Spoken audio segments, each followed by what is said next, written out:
Hello, I hope all is progressing well. Welcome to I Don't Know, We Can Talk About It, where we discuss myriads of topics civilly, responsibly, and reasonably. My name is Kevin Dufresne.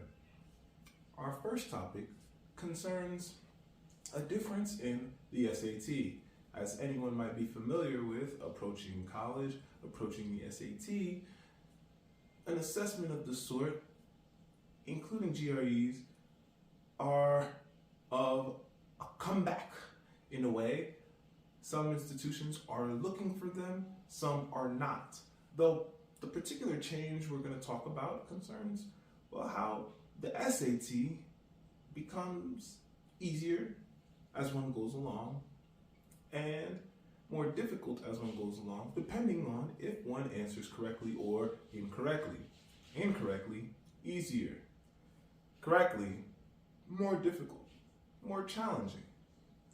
As well as being predominantly online as a new method, the SAT is taking a form that will leave me as I am with particular questions that I want to share with you. What is the benefit of having an SAT transitioning depending on how one scores?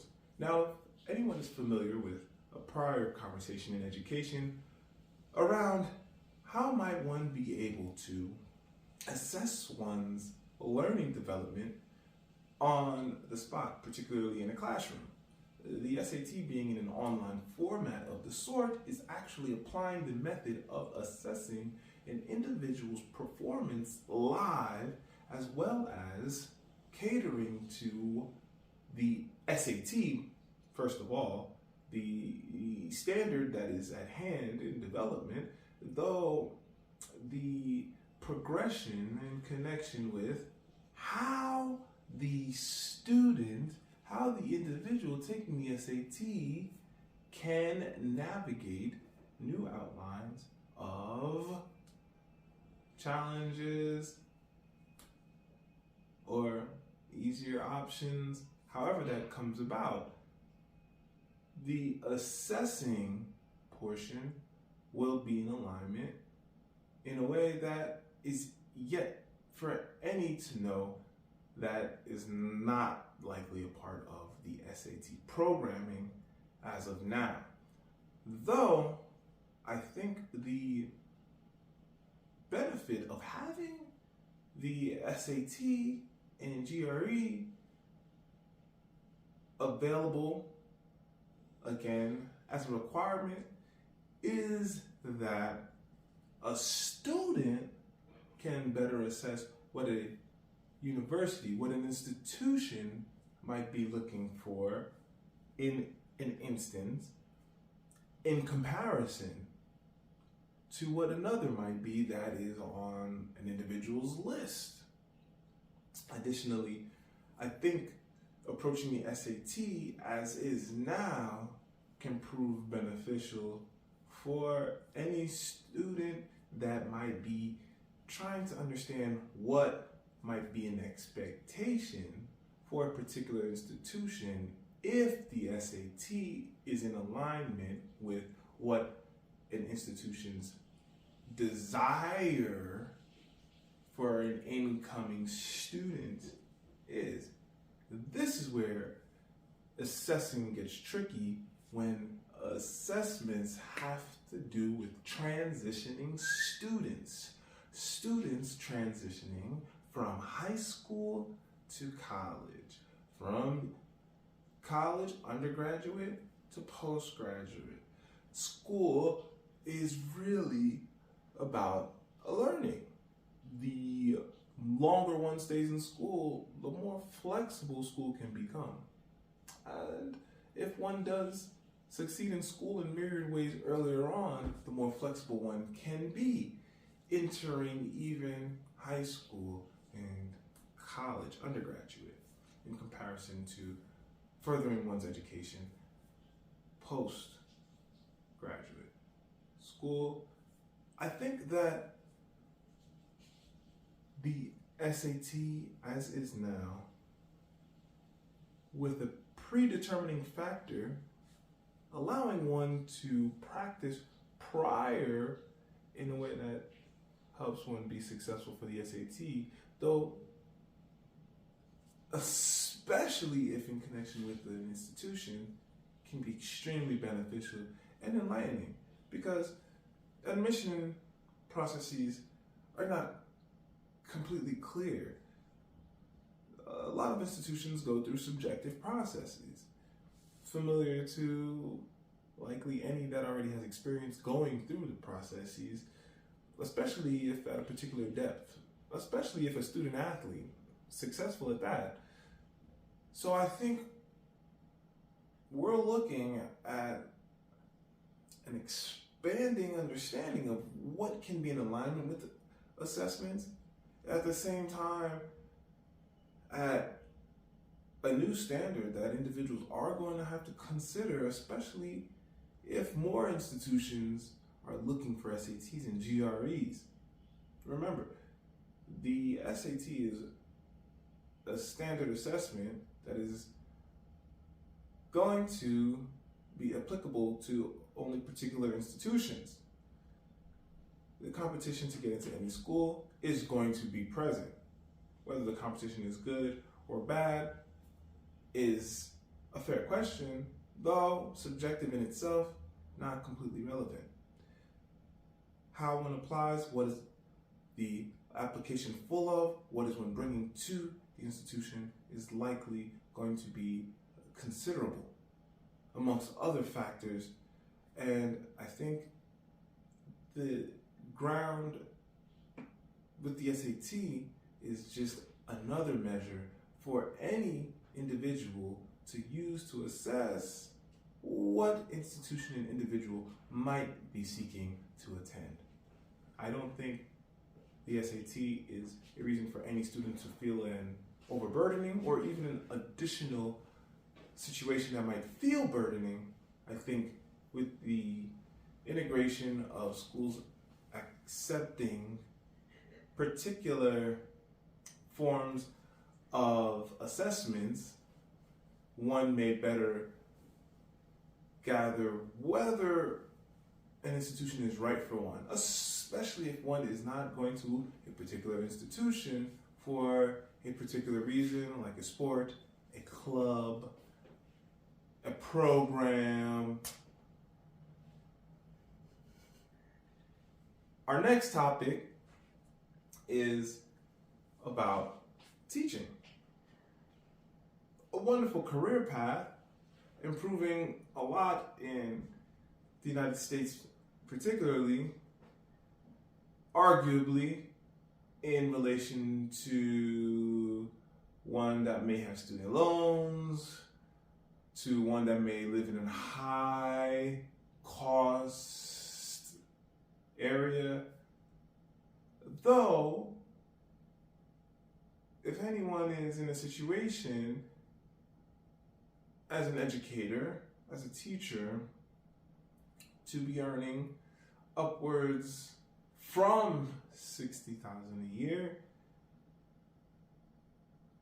as well as earning such in an environment, a state where the income necessity is not really high, then I think one might greatly benefit in finding employment as an educator. Not every area in America is expensive to live in, where an institution might have a need for educators, might not be in the most popular area for any to even consider to live in, though considering that life is really what one makes one's life, I think a mature, responsible avenue is to find an area for new growth. I'm not against moving to any particular place to improve one's life. I remember living in America, looking for work, applying to positions because of hearing in the news that particular areas paying very well are not able to employ anyone because of particular behaviors in the area. Reaching out to any of these entities, I realized, yes, I overqualify for the position, though the position pays extremely well. The individuals that I encounter in the discussions decide to converse with me about what else might be available at a particular area for someone with my qualifications. The idea is that across America, there are instances of high needs for employment, though just not in popular areas that any might be familiar with. I think teaching, depending on where one hears anything about teaching, will have a reputation, depending on the perspective, which is what the article talks about, of the person that's talking about teaching, of being an educator. I've come across individuals that do have a personal growth from being an educator to educating in a different way. I have experience with individuals that love being educators. I have experience with individuals that are just not really aware of education as a field for long-term employment. And of course, I have experience with individuals that are very successful in education.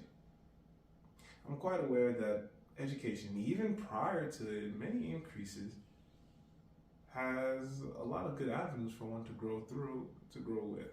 Like any job, though, one must feel a connection to not only the job, the work that comes with the job, the other parameters of a working environment that is important to one. One must be in tune with one's wants and one's needs when seeking employment in general. Though I think that teaching can be very fulfilling, especially considering that the constant progressions of youth is very, very enlivening, very enlightening. The atmosphere is constantly changing. There are many avenues of growth and productivity, enjoyment within an educational atmosphere that might not be available for any other entity that's employing individuals. That's not to say that everyone wants to be in an environment that is so active, so creative, that can be so fun and fulfilling and full of life, varying life at that. It's to say that such an environment does exist. Of course, there are even companies that offer such environments. Lively environments, full of features that are so fun, engaging, and constantly changing. And I think one must simply be aware of parameters of employment, because the parameters of employment can prove very, very important to one's well-being and progression at large, so that one may consider what one really enjoys about a working environment. All right. I think the topic of employment is very important, so relevant. On the same note, I just want to touch on the importance of looking at where employment is and looking at the where a bit differently than what might be familiar or popular.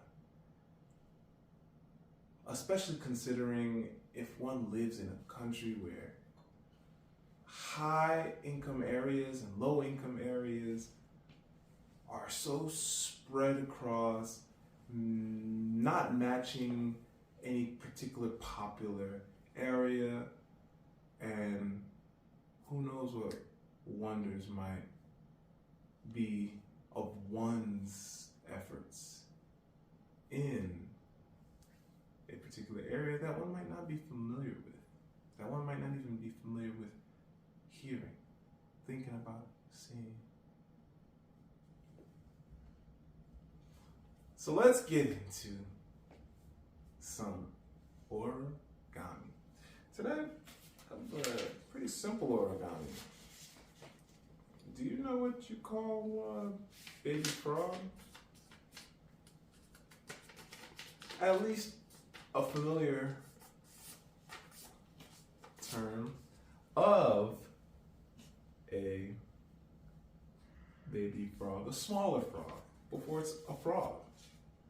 A tadpole, origami tadpole. As you can see, I fold this square paper down into a triangle. Then I take this portion right here and fold it again across into another triangle. Now what we're gonna do is we're just gonna fold one side. I'm looking at the origami website where you can join me in making the origami for yourself. So we take this, we fold it down, just one side. So we did two folds of a triangle, and now we're doing another fold of this triangle. The next thing we're gonna do is we're gonna open this fold up. This is where it gets a little tricky. We're gonna open this fold up. If you're familiar with this, it's like a diamond portion. We're gonna open it up and we're gonna press it down into this diamond, if you're familiar with it. Okay, so we have this diamond. The next portion, now you should see, it should look like this, okay? So remember, just a real quick recap. First, one fold, just in half. Then another fold in half. Then we come in here, we open up our diamond. You see that? From this fold, we come in, we open up our diamond. It's perfectly nice. So next, we're gonna take this, as you can see we're here, we're gonna have this inner fold, we're gonna fold it back. So, we're just gonna fold it right here, back. We have it kind of going up. Okay, so we're gonna just fold it back, bam. So that's it, we just fold it back. Very simple, just to fold it back. All right. And now, after this portion, we can just kind of, after we fold it up back here, we can just fold this leg up right here. And so this back fold is just, so we fold it back, right? Then we're just gonna fold this portion in alignment with this side. So we're just gonna come here, we're gonna fold it in alignment, and then of course, we have this origami tadpole. It's wonderful. So with this, you can actually use it kind of like a hair clip or corsage, a very nice flexible piece. And then of course, you can just have a nice little pet here. It's a tadpole that'll grow up, and eventually you can make a frog. And that's wonderful. Our next topic concerns physical books. I really enjoy physical books, and I encourage individuals to read physical books.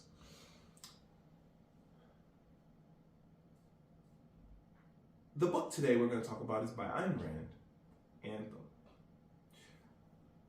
Anthem feels like a prequel to Atlas Shrugged and to The Fountainhead. I feel the strength of her words, the empowering of the individuals, the movement that is bursting through the pages, the capitalizing literally of being human, of being unique, of having purpose. And I think the implementation of good purpose is wonderful. By Ayn Rand writing in her fiction stories of characters that overcome in worlds that are available and open. Without bias, though, of course, in light of progress, in light of what one may do. Arguably in a heroic pose. Are there any heroes more so than there are capable humans in Ayn Rand's stories? I really appreciate the text.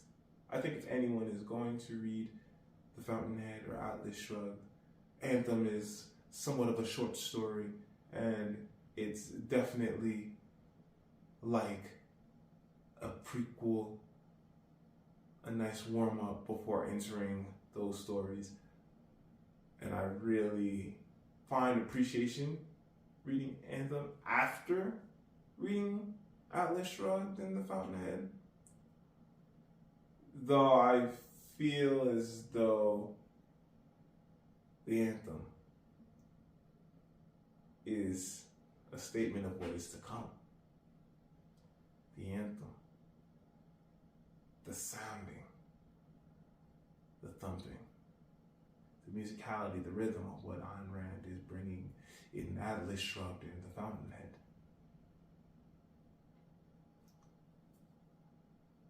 Next, I'm really glad about having the chance to see a film this weekend. I watch Dune 2. I like the film. I think the film has many scenes that are connecting to older films that one may be familiar with. Space Odyssey, Equilibrium, arguably Gladiator. Looking at the film come together, I think the story is interesting. The elements of sci-fi are unique in that the transition from Dune 1 to Dune 2 is consistent. The music is pulling, it's dragging, the scenes are gripping, wide, moving kind of fast in instances, especially if one is trying to make the connection between scene to scene, the scene of what is exactly happening.